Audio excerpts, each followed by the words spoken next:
지난 2012년과 2016년 나사의 과학자들은 매우 흥미로운 발견을 했습니다. 바로 목성의 위성 유로파에서 분출하는 물기둥을 포착한 것. 유로파 남극에서 무려 160에서 200km 높이로 분출하는 이 물기둥은 당시 많은 화제를 낳았었는데요. 이 물기둥에는 당연히 유기물들도 있을 터 때문에 이후로 목성의 위성 유로파는 태양계에서 생명체 존재 가능성이 가장 높은 곳 중 하나가 되었죠.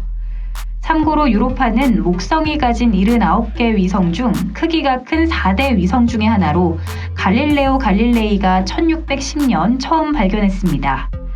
그런데 최근에 이 유로파에서 수증기 형태의 물의 존재가 확인됐습니다. 유로파는 1979년 보이저호를 통해 핏발선 눈처럼 얼음 표면 위로 무수한 금이가 있는 것이 포착되면서 두꺼운 얼음층 아래에 바다가 형성돼 있을 것으로 여겨져 왔는데요. 하지만 지난 40년간 물의 존재는 간접 증거로 변죽만 울렸을 뿐 직접 관측을 통해 확인되지 않아 왔습니다.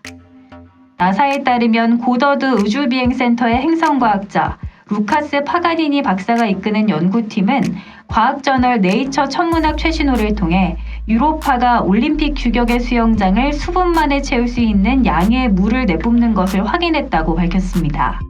연구팀은 하와이의 마우나케아산 정상에 있는 천문대 분광기로 적외선을 흡수 또는 방출하는 것을 분석해 대기 중에 물 분자의 존재를 확인했는데요. 연구팀은 수증기 분출이 드물긴 하지만 지구에서 포착할 만큼 충분한 양이라고 밝히기도 했습니다.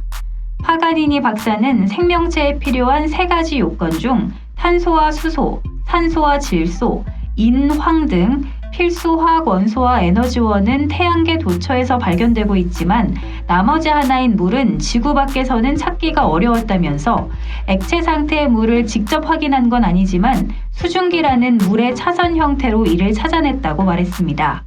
비록 액체 물이 확인된 건 아니지만 외계 생명체가 있을 수 있다는 가능성에는 한 발짝 더 다가선 것 같죠? 지금까지 뉴스 읽어주는 캐스터 강지연이었습니다.